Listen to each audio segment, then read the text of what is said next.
luego que publicaron las nuevas guías europeas en agosto del 2023 de este año sobre el abordaje del síndrome coronario agudo.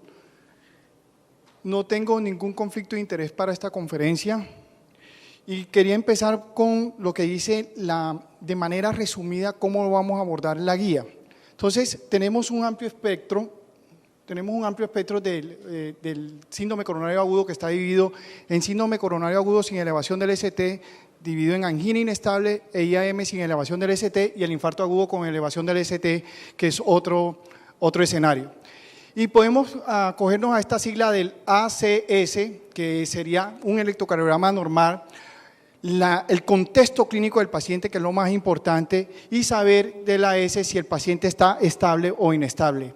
Siempre pensar que el infarto agudo de miocardio con elevación del ST va a ir a PCI primaria o, en su defecto, si no hay un acceso a un servicio de hemodinamia 24/7 en la institución donde están ustedes, tenemos que hacer terapia fibrinolítica.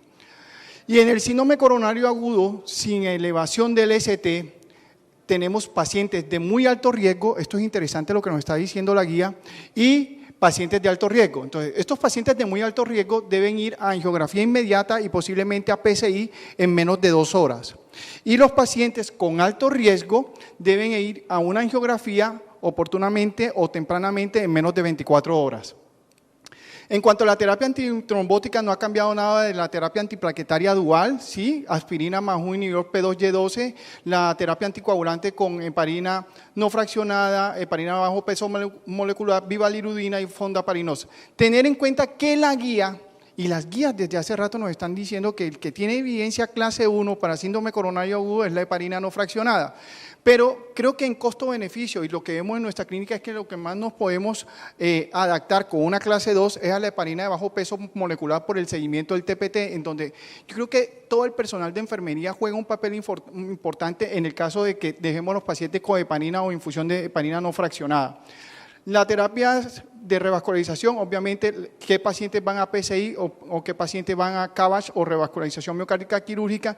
Ya estamos hablando en esta guía de lo que es la revascularización completa y considerar para la revascularización test adicionales como son las imágenes intravasculares que están dadas por el IBUS y por el OCT o test de fisiología intravascular.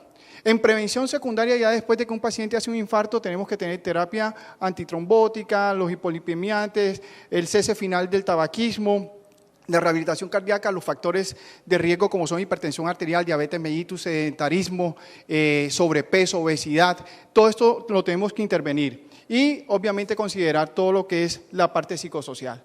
Ya hablamos del ACS, acuérdense, el electrocardiograma normal, contexto clínico y si el paciente está estable o inestable.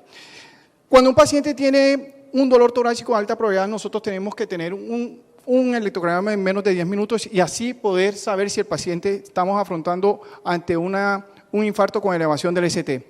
Recordándole que las derivaciones o la elevación del ST para las derivaciones B2 o B3 tiene que ser significativa mayor de 2.5 en masculinos o hombres menores de 40 años, mayor de 2 en pacientes masculinos mayores de 40 años e independientemente del grupo etario para mujeres mayor de 1.5. En las otras derivadas es mayor de 1. También bloqueo completo de rama izquierda nuevo, que esté documentado si el paciente tiene electrocardiogramas anteriores o presuntivamente nuevo. O cuando hay un bloqueo completo de rama izquierda antiguo, tenemos que aplicar todo lo que son los criterios de Garbosa. No toda troponina elevada es infarto y eso es importantísimo. Acuérdense que uno de las ACS es el contexto clínico. Entonces, ¿qué tenemos que hacer? Estamos en la era de la troponina de alta sensibilidad, las cuales se deben tomar a las 0 horas y el control a la hora o a las 2 horas. Entonces, ¿qué tenemos? Si tenemos un paciente con una troponina negativa y que en el control de la hora o las 2 horas sigue negativa o muy baja, podemos decir que no estamos ante un infarto. Pero si tenemos un paciente con una troponina de alta sensibilidad inicial elevada y que incrementa con un delta mayor del 20%, este paciente lo metemos en el camino de infarto agudo de miocardio, ¿sí? Acuérdense que el infarto con elevación del ST es por hallazgos electrocardiográficos y clínicos. ¿Y ¿Qué pacientes dejamos en observación que a veces nos generan duda, pero que puede tener un paciente con un dolor torácico de alta probabilidad, pero las troponinas están negativas, tanto en la inicial como en la de controles? Esos pacientes hay que observarlos y mirar de qué manera los vamos a estratificar. O lo otro es que el paciente tenga dolor torácico, tenga una troponina positiva, levemente positiva, que nos vemos con esos casos en los servicios de urgencia, y que no haga un delta importante de elevación. Entonces, estos pacientes tenemos que observarlos y mirar a ver de qué manera los estratificamos. Entonces, la estrategia de reperfusión, fíjense, PCI primaria para las instituciones donde tenemos hemodinamia 24/7, ¿sí? Antes de los 60 minutos. Cuando no contamos con instituciones o estamos en instituciones donde no contamos con servicios de hemodinamia 24/7, tenemos que saber qué instituciones referentes tenemos cerca y si el paciente lo podemos referir antes de 120 minutos para hacer la PCI primaria, antes de los 90 minutos, lo referimos. Si ustedes ven que obviamente no tenemos institución referente condicionada con servicio de hemodinamia 24/7, tenemos que hacer terapia fibrinolítica en el contexto IAM con elevación del ST antes de los 10 minutos y después de la terapia fibrinolítica referir al paciente. Estas son las contraindicaciones absolutas de la trombolisis, la hemorragia intracraneal previa, la ACV de origen desconocido, ACV isquémico de 6 meses, con 6 meses de anterioridad, daño del sistema nervioso central con neoplasias, traumatismos, cirugías, lesiones en el mes anterior, hemorragia gastrointestinal en el último mes, trastorno hemorrágico conocido, excluyendo el ciclo menstrual en las mujeres, la disección aórtica o punciones no comprensibles en las últimas 24 horas, como son las biopsias hepáticas, como son las punciones lumbares. Es importante hacer ese checklist al momento de tomar la decisión de una terapia fibrinolítica para disminuir riesgo de sangrado o efectos adversos que pueden ser catastróficos. Estas son las relativas que pueden llegar a ser absolutas, cada paciente individualizarlo. Tratar de hacer el checklist, nunca se le olvide. En cuanto a la trombolisis, me voy a detener solamente con el tenecteplase, la regla del múltiplo de 10, fíjense que va de 30 a 50, mínimo 30, máximo 50, va por peso de kilos, por el peso del paciente, perdón. Saber que cuando son pacientes mayores de 75 años hay que colocar la mitad de la dosis del tenecteplase. Criterios de reperfusión. ¿Cuánto esperar en los criterios de reperfusión post-trombolisis? De 60 a 90 minutos. Y cuando usted haga la trombolisis, tiene que hacer electrocardiogramas consecutivos cada 15 minutos.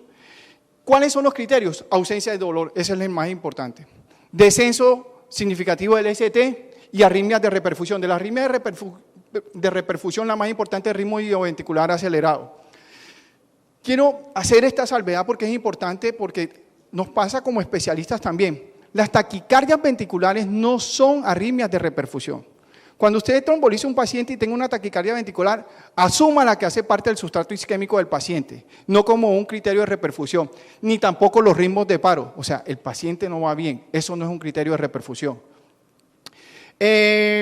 Aquí lo que les decía en cuanto a los pacientes de alto riesgo, cuando tienen síndrome coronario agudo sin elevación del ST, entonces la inestabilidad hemodinámica o que el paciente esté en choque cardiogénico, el dolor recurrente o persistente más allá del tratamiento óptimo que se le esté dando al paciente, la falla cardíaca que presuntivamente puede ser de origen isquémico, arritmias que obviamente puedan comprometer la vida, en este caso las arritmias ventriculares o arresto cardíaco posterior del inicio de los síntomas, las complicaciones mecánicas que hay que tenerlas muy en cuenta y obviamente cambios dinámicos recurrentes en el electrocardiograma que sugieran isquemia. Estos pacientes de muy alto riesgo tienen que ir a una estrategia invasiva inmediata, o sea, una angiografía y posiblemente PCI 2 horas, antes de 2 horas.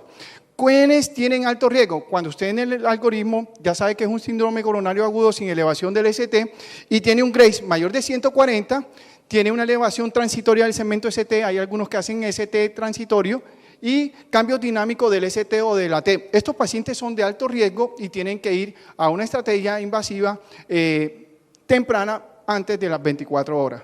Los pacientes que no tienen alto riesgo o no tienen muy alto riesgo, se puede hacer una estrategia invasiva selectiva. Esos son los pacientes que pueden esperar.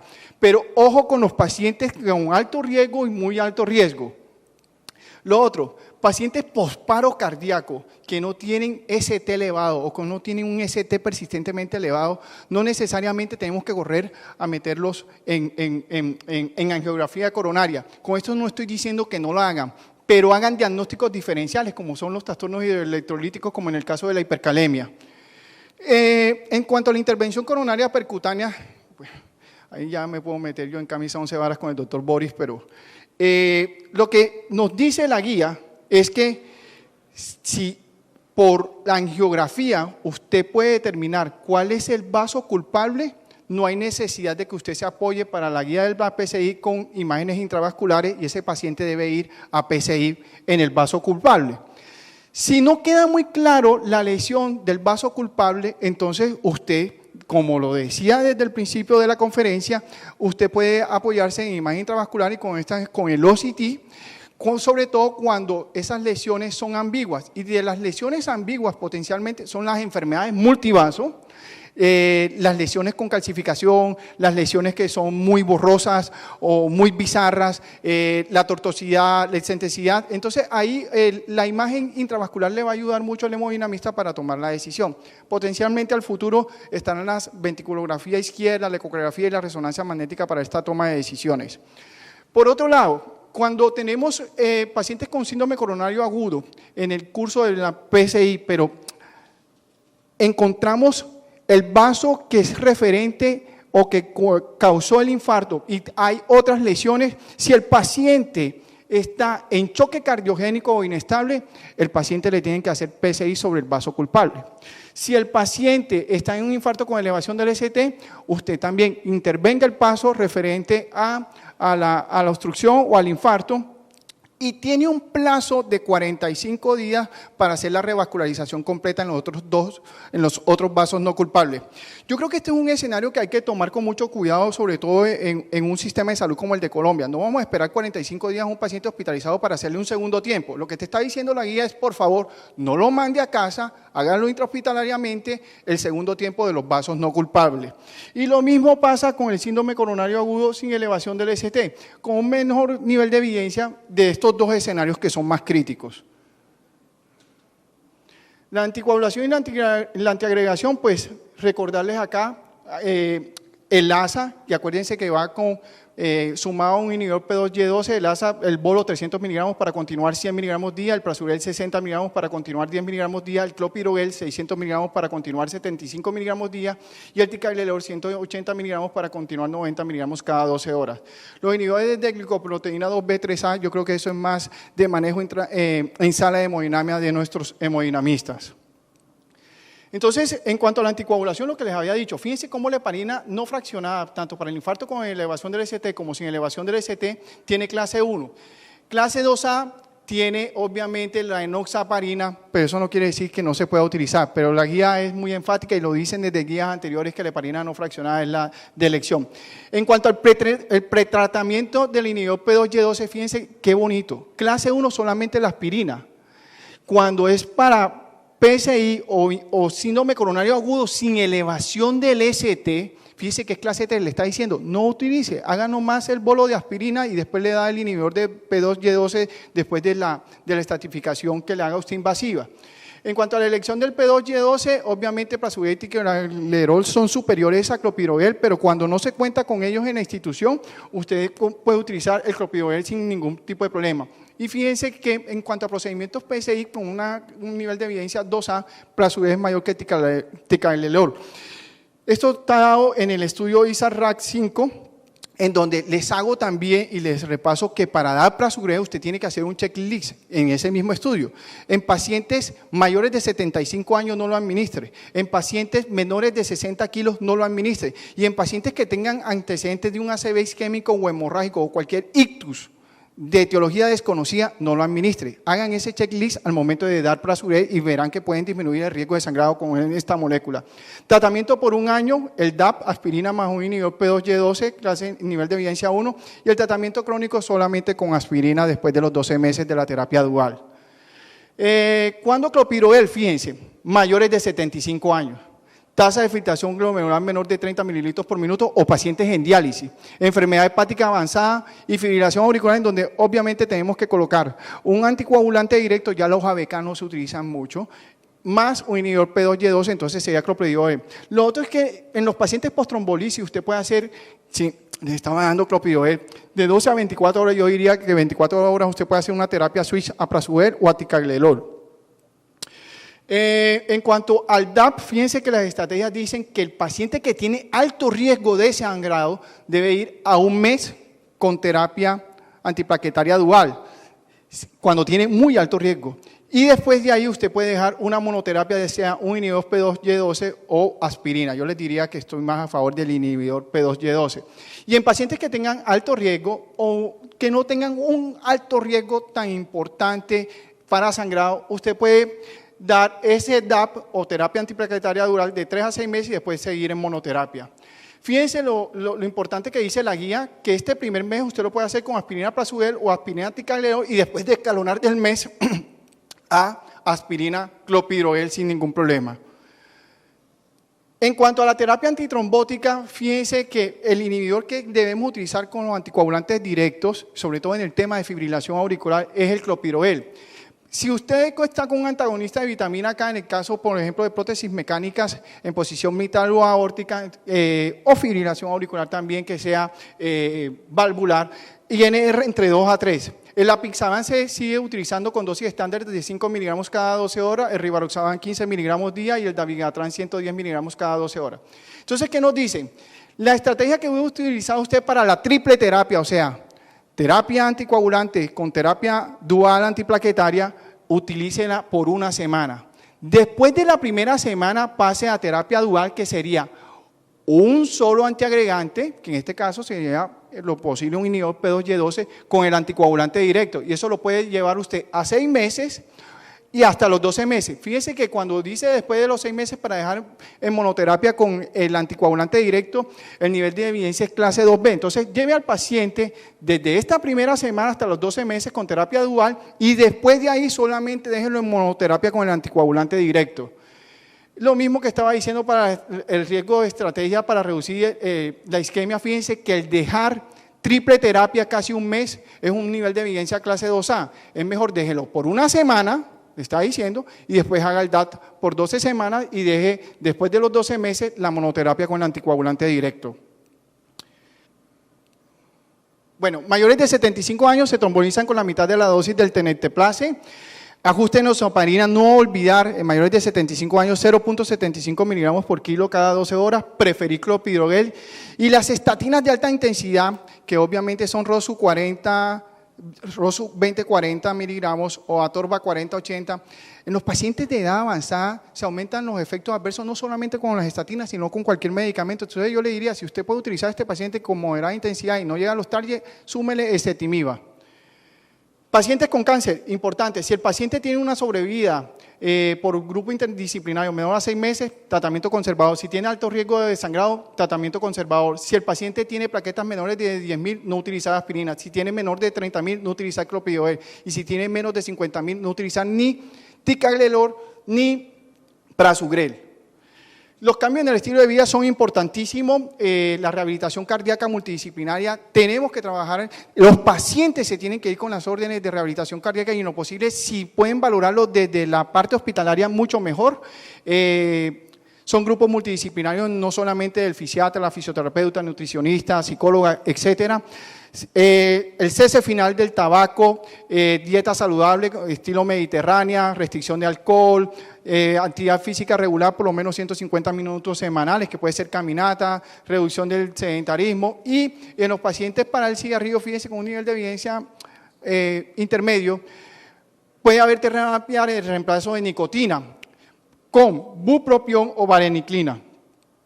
En cuanto a los lípidos, ya les dije que utilizar las estatinas de alta intensidad, Rosu 20-40 o Atorva 40-80, con un nivel de evidencia 1A, con unos niveles metas para ese paciente que ya hizo una complicación cardiovascular con un LDL o target menor de 55 miligramos. Se hace nuevamente una medición de 4 a 6 semanas, si no está en las metas de menor de 55, adición ezetimiba. Nuevamente en 4 a 6 semanas, si no llega a metas este paciente, un inhibidor PCSK9 que ya tiene un nivel de evidencia 1A. Fíjense cómo ha subido en la guía. Lo otro es un paciente que ya haga nuevamente una complicación cardiovascular que no solamente es un infarto agudo de miocardio, sino que puede ser un ACV también en un transcurso menor a 2 años, este paciente, el target o meta del LDL cambia de menos de 55 a menos de 40 miligramos por decilitro. Los betabloqueadores, utilizarlos en pacientes con disfunción ventricular izquierda menor al 40% o que tengan síntomas de falla con un nivel de evidencia muy bueno. Los inhibidores del sistema renina-angiotensina-aldosterona, en este caso IECA-OARA2, también con pacientes que tengan disfunción ventricular izquierda o síntomas de falla, diabetes, hipertensión y o enfermedad renal con un nivel de evidencia 1A. Los antagonistas mineralocorticoides también con un nivel de evidencia 1A. Y en el contexto de disfunción ventricular izquierda, pacientes con falla cardíaca o diabetes. Fíjense, sacubitrilo o valsartán, que es una gran pregunta solamente para los pacientes que vienen tomándolo anteriormente al evento. Frecuencia cardíaca meta, 50-70 latidos por minuto, 24 horas después del inicio, no lo vayan a colocar de una vez, siempre corremos a colocar el beta bloqueador a esos pacientes y los terminamos hipotensando. Cuidado con el IAM anterior extenso que tiene taquicardia, porque eso es un mecanismo compensatorio, no tenemos que correr de una vez a barrer con toda esa actividad simpática del postinfarto. La vacunación es importante contra la influenza con nivel de evidencia 1A y las drogas antiinflamatorias como la colchicina a 0.5 miligramos en los pacientes que tengan eventos cardiovasculares recurrentes en los cuales hay terapia óptima o no hay un adecuado control de todas las comorbilidades. El Minoca, yo creo que esto es un cuadro aparte, esto es una charla, pero sí que tengan en cuenta que hay unas causas no coronarias y hay unas causas no cardíacas. Acuérdense de que no toda troponina elevada es un infarto. Tratamiento a largo plazo. Pues lo que les dije, cese del tabaquismo, dieta saludable, ejercicio regular, adecuado índice de masa corporal, manejo psicosocial, la terapia antitrombótica, la hipolipemiante, la vacuna contra la influenza, un equipo multidisciplinario que siga a este paciente. ¿Para qué? Para adherir y que tenga persistencia en su medicación y que no nos haga nuevas complicaciones cardiovasculares. Metas de presión arterial menores de 130-80, no olviden el LDL menor de 55 y hemoglobina glicosilada menor de 7. Pues yo soy ecocardiografista y no me podía ir sin… madre, no me corrió, perdón. No me corrió. Ya veo, doctor Boris. Bueno, lo que les quería mostrar era un infarto de un paciente de 50 años, una descendente anterior proximal, no llegó a tiempo, tiene todo el ápex comprometido, la pared anterior en 72 horas. Bueno, ahí parece que empezó a correr. Gracias, doctor Boris, le agradezco. Fíjense el trombazo que hizo en 72 horas en el ápex. Este es el escenario dantesco del infarto, este es el escenario catastrófico. Entonces me voy a esa